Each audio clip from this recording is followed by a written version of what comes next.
로마서 10장에 보면 여러 가지 믿음의 모습에 대해서 설명을 많이 하는데 10장 10절에 이런 말씀이 있어요. 사람이 마음으로 믿어 의에 이르고 입으로 시인하여 구원에 이르느니라 라는 말씀입니다. 익숙하게 우리가 잘 들어본 말씀일 거예요. 내가 만일 내 입으로 예수를 주로 시인하며 또 하나님께서 그를 죽은 자 가운데서 살리신 것을 내 마음에 믿으면 구원을 받으리라 라는 말씀입니다. 성경에 이르되 누구든지 그를 믿는 자는 부끄러움을 당하지 아니하리라 라고 말하고 있습니다. 로마서 10장 9절, 10절, 11절. 이 말씀이 늘 우리 가슴 속에 어떻게 저는 부딪히는가 하면은 우리의 구원을 말할 때에 우리 속에 있는 어떤 그 마음의 상태, 그 상태와 그리고 내가 어떤 구체적으로 내 입으로 고백하는 어떤 그런 고백, 그것 사이에 어떤 그 관계가 좀 있다라는 것을 늘 이렇게 느낍니다. 하나님께서 우리 각 사람들마다 우리의 삶 속에 선한 양심이라는 어떤 그런 것들을 주셨다. 이렇게 성경의 로마서도 말하고 있죠. 근데 그 선한 양심이 어떤 역할을 하는가 하면 내가 내 마음을 속일 수가 없는 거예요. 그렇죠? 다른 사람은 내 마음이 어떠한지 뭐 잘 이렇게 연결을 하고 또 좀 얼굴이 두껍고 또 뭔가 이렇게 액션이 좋은 사람은 숨길 수도 있죠. 심지어는 반대로 속일 수도 있고 그런 게 바로 우리의 마음인 거예요. 그런데 대개의 사람들을 보면 그 마음에 가지고 있는 그것을 숨길래야 숨길 수가 없어요. 금방 두통이 나죠. 말을 통해서라든지 표정을 통해서라든지 아니면 어떤 상황을 통해서 금방 드러나게 됩니다. 그게 보통 사람이죠. 그게 또 사실 또 정상이기도 합니다. 자, 그런데 중요한 것은 우리가 구원에 있어서도 정말 말하자면 내가 하나님의 자녀고 하나님의 백성이라는 어떤 그런 자부심이 내 속에서 내 마음에 믿는 어떤 그 믿음의 상황과 내가 내 입으로 말하는 어떤 그러한 내 말에 대한 여러 가지 책임이나 아니 내 삶의 태도가 우리 가운데 정말 일치해서 그것이 전혀 갈등 없이 그냥 진실되게 모든 것이 다 이렇게 살아가질 수 있느냐 하면은 그렇지 못한 것도 또한 사실입니다. 어떤 사람은 내 마음에 절실히 정말 주님을 찾고 사모하는 그런 마음에 있음에도 불구하고 어떤 경험과 어떤 단어의 익숙함과 어떤 그런 것들 때문에 별로 표현하지 못하고 있는 사람들도 있는가 하면 어떤 사람은 마음은 전혀 좀 그렇지 않은데 그냥 입으로 말하는 것은 아주 그럴듯하게 정말 기가 막히게 말하는 그런 사람들 또한 있음을 우리가 보게 됩니다. 어쨌든 오늘 이 로마서 10장에서 우리들이 하나 던지는 말은 내 마음속에 있는 그 마음의 고백, 하나님에 대한 그 마음의 어떤 그 상태, 그 마음의 어떤 그 간절함과 내가 말하고 있는 그 말이라는 것은 단순히 말에 그치는 게 아니라 우리의 살아가는 생활 전체를 다 말할 수도 있겠어요. 우리가 다른 사람들에게 공포하는 그런 드러내는 그런 겉으로 드러내는 그런 모든 삶이 온전히 하나가 되어야 되는 그런 것들을 본연 중에 강조를 하고 있습니다. 그래서 마음으로 예수를 믿는 것, 그 다음에 우리가 입술로 예수를 고백하는 것, 그것이 온전히 갈등 없이 그냥 편안하게 그렇게 고백되어지는 사람, 하나님 앞에 축복이다 라고 우리가 말할 수 있습니다. 특히 우리 젊은 이들 중에서 나는 정말 예수를 잘 믿고 정말 예수님을 내 마음으로 따르는데 내가 살아가는 것을 보니까 또 누가 내가 어떤 그런 행동하는 걸 이렇게 봤을 때 내가 정말 예수를 믿는다 그러면 예수님의 얼굴에 좀 먹칠하는 것 같아서 말하기가 좀 꺼려지고 좀 숨기고 싶고 하는 그런 것들이 있을 것 같아요. 그러나 오늘 우리가 정말 내 마음속에 예수 그리스도 그분을 나의 구세주여 주님으로 확장하고 믿는다면 이제부터는 내가 말하는 모든 말 그리고 살아가는 모든 행동 속에서도 그것이 그대로 묻어날 수밖에 없는 그런 복음 앞에, 그런 부르심 앞에, 그런 하나님의 책임 앞에 우리가 서 있다는 사실을 늘 기억하시기를 바랍니다. 안과 바깥이 동일하게 그렇게 하나님 앞에 섰을 때 하나님 앞에 늘 상관이 있을 줄로 믿습니다. 오늘 우리가 읽었던 본문이 그거와 조금 관계가 있습니다. 어떻게 관계가 있는가 하면 하나님을 정말 믿는 것이 무엇일까? 다시 말해서 예수 그리스도를 우리가 따라가는 삶을 살아가는 것이 무엇일까? 라고 묻는 자에게 늘 도전하는 말씀이기 때문에 그렇습니다. 오늘 읽은 그대로 우리가 잘 익숙하게 아는 그런 본문이지만은 하나하나 살펴보면 정말 우리가 다시 한번 이 말씀 앞에서 분명하게 우리 예수 그리스도를 따르겠다는 그 고백이 있지 않으면 앞으로 우리의 삶이 정말 예수를 믿는 그것이 자칫 잘못하면 가면이 될 수 있고 위선이 될 수 있고 허물이 될 수 있는 그런 말씀이기 때문에 오늘 더욱더 이 말씀이 우리에게 심각하게 도전을 하고 있습니다. 이 말은 사실은 예수님께서 산상수훈 마태복음 5장, 6장, 7장이 산상수훈의 말씀인데 그 산상수훈의 말씀을 다 마무리하는 그런 마지막 결론에 있는 말씀인 겁니다. 그런데 그 산상수훈의 말씀을 쭉 이렇게 보면 처음에 마태복음 5장에는 천국에 대한 그런 선포가 있고 그 천국을 소유한 자가 하나님 앞에 복됨을 그렇게 말씀을 하고 있습니다. 우리는 예수 그리스도를 믿었을 때 정말 하나님 앞에 예수 믿는 그 자체로 복 있는 사람인 것을 우리는 분명히 알고 있습니다. 그리고 그 복 때문에 이제는 내가 이 세상에 살아갈 때에 그냥 아무렇게나 사는 것이 아니라 우리 주님께서 말씀하시는 하나님께서 주시는 말씀대로 내가 따라 살아가야겠습니다라는 그런 결단이 있는 그런 사람이 바로 예수 믿는 사람입니다. 그래서 산상수훈에 보면 예수님께서 이렇게 살아라 저렇게 살아라 그렇게 말씀을 많이 하고 있습니다. 그 중에 대표적으로 제가 몇 가지만 좀 살펴보려 하는데 마태복음에 있는 그 말씀 말고 누가복음에 이 산상수훈이 조금 그렇게 젖어 나오는데 거기에 있는 말씀 가운데서 한 두세 개만 같이 우리가 한번 살펴보려고 합니다. 먼저 누가복음 6장에 보면은 27절에 이래 말씀하세요. 산상수훈에 대한 그 말씀이 여기 같이 반복되어 있습니다. 그러나 너희 듣는 자에게 내가 이르노니 너희 원수를 사랑하며 너희를 미워하는 자를 선대하며 너희를 저주하는 자를 위하여 축복하며 너희를 모욕하는 자를 위하여 기도하라.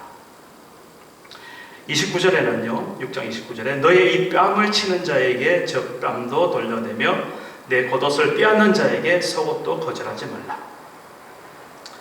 내게 구하는 자에게 주며 내 것을 가져가는 자에게 다시 달라 하지 말며 남에게 대접을 받고자 하는 대로 너희도 남을 대접하라. 자, 이렇게 간단하게 몇 구절 읽었는데 그래야지 그렇구나 그래 내가 그렇게 살았지 이렇게 이 말씀에 기쁘게 반응하는 분들이 어떻게 많이 있죠? 우리 다 그렇게 살아가고 있죠? 여러분들은 그런지 모르겠는데 저는 이 말씀 읽으면서 구구절절이 어쩌면 이렇게 나하고 정반대의 삶을 기록해 놓고 있을까 이렇게 하면서 참 기가 막힌 거예요. 한 번만 더 읽어볼게요. 잘 들어보세요. 그러나 너희 듣는 자에게 내가 이르노니 예수님이 지금 말씀하시는 거예요. 너희 원수를 사랑하며 너희를 미워하는 자를 선대하며 너희를 저주하는 자를 위하여 축복하며 너희를 모욕하는 자를 위하여 기도하라. 너희 입밤을 치는 자에게 젖밤도 돌려대며 내 겉옷을 빼앗는 자에게 속옷도 거절하지 말라. 내게 구하는 자에게 주며 내 것을 가져가는 자에게 다시 달라 하지 말며 남에게 대접을 받고자 하는 대로 너희도 남을 대접하라. 너희를 사랑하는 자만을 사랑하면 칭찬받을 것이 무엇이냐? 죄인들도 사랑하는 자는 사랑하느니라. 너희가 만일 선대하는 자만을 선대하면 칭찬받을 것이 무엇이냐? 죄인들도 이렇게 하느니라. 너희가 받기를 바라고 사람에게 구워주면 칭찬받을 것이 무엇이냐? 죄인들도 그만큼 받고자 하여 죄인에게 구워주느니라. 오직 너희는 원수를 사랑하고 선대하며 아무것도 바라지 말고 구워주라. 그리하면 너희 상이 클 것이요 또 지극히 높으신 이 아들이 되리니 그는 은혜를 모르는 자와 악한 자에게도 인정하시느니라. 그리고 또 이런 말씀도 있어요. 비판하지 말라. 그리하면 너희가 비판받지 않을 것이요 정죄하지 말라. 그리하면 너희가 정죄를 받지 않을 것이요 용서하라. 그리하면 너희가 용서를 받을 것이요. 마지막으로 주라.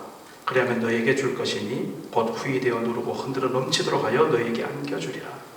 너희가 헤아리는 그 헤아림으로 너희도 헤아림을 도로 받을 것이니라. 이 말씀 읽으면서 제 마음에 이런 결단이 생기더라고요. 이제부터 내 마음속에 생기는 그런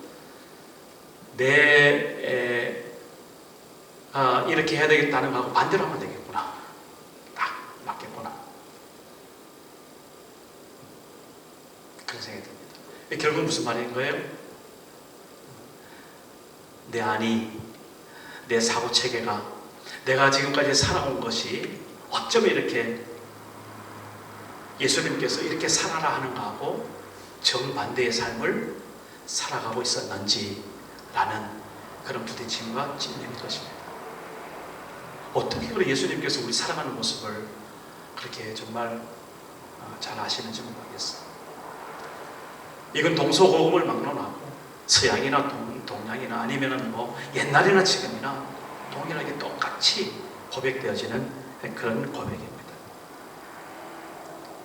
그런데 우리가 이렇게 살아야 되겠다라는 것은 뭐 때문에 그렇습니까? 내가 내 생각대로, 내가 지금까지 살아온 대로 그렇게 살아가지 말고 이 말씀대로 예수님께서 살아라 라고 하나님의 자녀들에게 분명히 말씀하신 이유가 바로 무엇입니까? 네가 누구인가? 라는 것을 물어보는 그런 것입니다.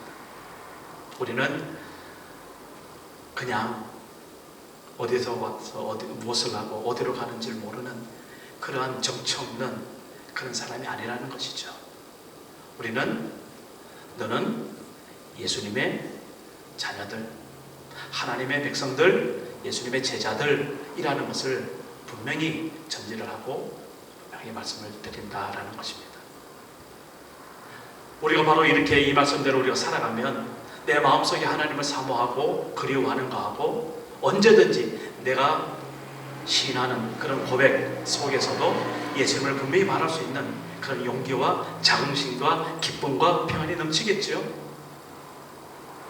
그런데 우리가 이 말씀대로 살아가지 못하는 그러한 아쉬움과 허물과 그런 죄책감 때문에 우리가 내 마음은 소원이라 할지라도 우리가 내 입으로 그렇게 과감하게 예수님을 선포하지 못하는 그런 어려움 가운데 우리는 직면해 있는 것이 바로 우리의 현실인 것입니다. 자, 그러면 그런 거니까 우리가 그대로 그냥 살다가 나중에 우리가 이 세상에서 다 살고 그냥 천국 가면 되겠지? 그런데요, 오늘 이 말씀에도 있어요. 오늘 말씀에도 있는데 그렇게 살다가 천국에 정말 갈 수 있을 것 같아 라는 도전을 오늘 예수님께서 우리들에게 한다는 게 문제인 것입니다. 그래, 예수 믿는다고 하면 됐어. 그리고 네 마음대로 살아. 그리고 나중에 천국 가면 돼 라고 성경은 결코 그렇게 말하지 않는다는 사실입니다. 분명한 것은 예수님께서 그렇게 말씀하고 계세요.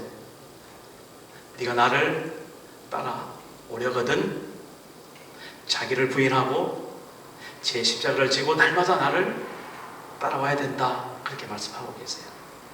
다시 말해서 이 세상에서 편한 대로 이 세상의 관습대로 내가 지금까지 세상의 그런 가치관대로 살아왔던 그것을 버려야 되고, 그게 말하자면 십자가에서 내가 죽는 과정을 말하고 있어요. 버려야 되고, 그리고 새로운 규칙 속에서, 새로운 룰 속에서 우리가 살아야 된다라고 우리 주님은 분명히 말씀을 하고 있는 것입니다. 그러한 부르심 앞에 우리는 서 있는 존재입니다. 그런 부르심 앞에 우리가 과감하게 내가 따르겠습니다 라고 그렇게 우리가 한 발 두 발 내디며 그렇게 내디디면서 사는 사람이 바로 우리 예수 믿는 사람들이에요. 이게 바로 예수쟁이입니다. 그래서 세상에서 살아갈 때에 예수 믿는 사람들은 표현하게 돼 있죠. 어딜 가든지 무슨 말 하든지 무슨 생각을 하는 것을 보면 예수 믿는 사람들은 표현하게 돼 있습니다. 문제는 그 표가 잘 어째 드러나지 않을까라는 그런 아쉬움이 우리에게 문제인 것이죠. 오늘 예수님께서는 다시 한번 우리들에게 재촉을 하고 있습니다. 지금까지 내 마음대로 살아갔던, 내가 내 주인이 되어서 살아갔던 그런 삶대로 계속 이어지면 네가 정말 예수를 믿고 따르는 예수 믿는 사람인지를 다시 한번 확인해 보라 라는 말씀이 오늘 이 말씀 속에 있습니다. 그래서 예수님께서는요, 오늘 13절 처음에 좁은 문으로 들어가라 라고 말씀을 하고 있습니다. 좁은 문이라는 거예요. 예수 믿는 것이 넓고 크고 그런 정말 그럴듯한 그런 문이 아니고 좁고 협착하고 가시가 있는 그런 길이다 라는 것을 분명히 말씀하고 계시고, 그 좁은 문으로 들어가야 된다 라고 예수님께서 분명히 말씀하고 있습니다. 그런데 세상에 많은 사람들은 그 좁은 문으로 들어가려고 하지 않죠. 그래서 좁은 문으로 들어가라, 멸망으로 인도하는 문은 그 길이 넓고 그리로 들어가는 자가 많고, 생명으로 인도하는 문은 좁고 길이 협착하여 찾는 이가 적다라고 말하고 있습니다. 오늘 우리 가운데 항상 우리가 어느 길로 갈까 고민하는 그런 고민이 있다면 분명합니다. 넓은 길보다는 좁은 문, 그 좁은 길이 주님께서 부르시는 길이라는 것을 우리 신앙 가운데 깨달았으면 참 좋겠어요.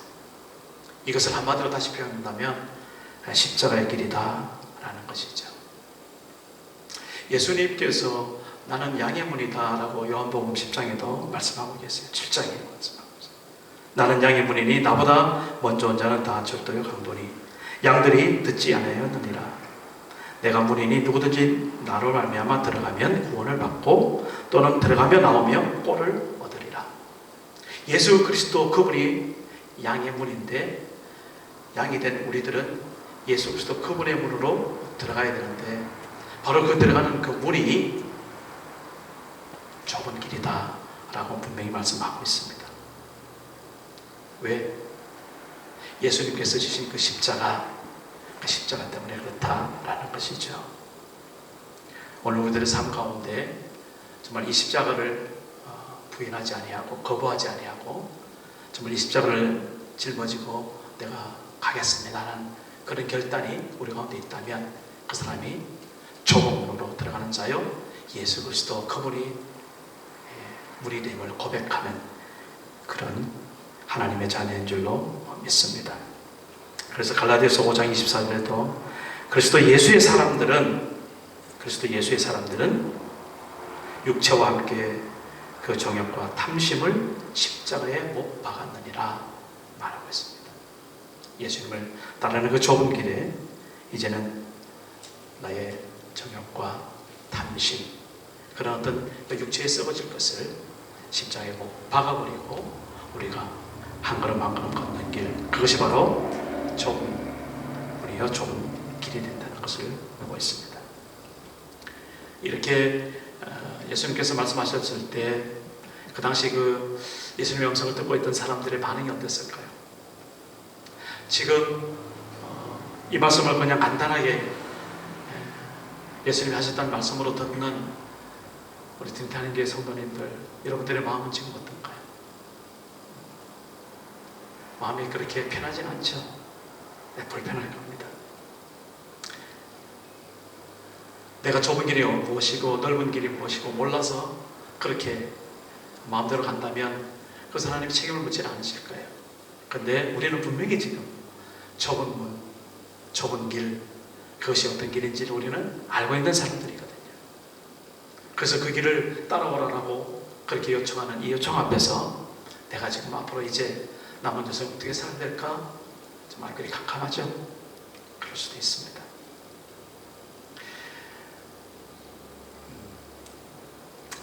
우리는 얼마든지 가짜로 살 수 있습니다. 위선으로 살 수 있습니다. 그런데 그렇게 가짜로 살고 위선으로 살면 정말 우리가 천국 갈 수 있을까? 계시록 마크가 따라붙는다는 것을 우리 깨달아야 되는 거죠. 지난번에 한번 뉴스를 봤는데 큰 돗자리 같은 걸 이렇게 깔아놓고 왼 손목 시계를 거기다 가닥 이렇게 쌓아놨는데 그 한 서너 명이 망치를 들고 왔어요. 망치를 들고 그 주변에 이렇게 해가지고 그 시계를 막 깨는 거예요. 눈으로 이렇게 봐도 엄청 비싼 시계 같아 보니까. 그리고 또 장면이 바뀌는데 보니까 왠지 가방들을 막 면도칼로 막 찢어가면서 그거를 막 이렇게 다 훼손하는 그런 장면을 봤어요. 알고 보니까 이제 세관에서 그게 통과 못하고 걸려있는 그런 물건들, 소위 말하면 가짜 상품들, 짝퉁들을 말해요. 세상에서도 그렇게 정말 좋은 것, 이 짝퉁을 만드는 거는 그냥 아무나 만드는 건 아니죠. 아무거나. 정말 이렇게 메이크가 있는 것, 정말 좋은 것, 그게 좋으니까 짝퉁이 생기는 거죠. 예. 세상에서도 그런 어떤 짝퉁들, 가짜들을 모아다가 그것을 폐기 처분하는 거예요. 그걸 보면서 그런 마음이 들었던 거예요. 우리 신앙이 정말 하나님 앞에서 이게 올바른 길로 늘 가기를 그렇게 정말 소원하고 그 길을 걷지 않는다면 좀 우리의 최후가 어떻게 될까?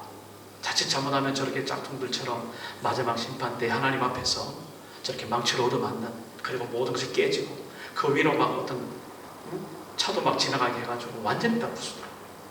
그렇게 깔려서 비참하게 되는 그런 혹시 우리의 신앙의 모습이 만일 있다면 이것은 뭔가 한 번은 우리가 걸러지고 새롭게 다시 마음을 다잡아서 하나님 앞에 진정한 길이 무엇인지를 우리가 살펴봐야 되지 않을까라는 마음으로 본문을 같이 묵상해 보기를 원하는 겁니다. 그렇습니다. 오늘 말씀에도 보면은 어떤 선지자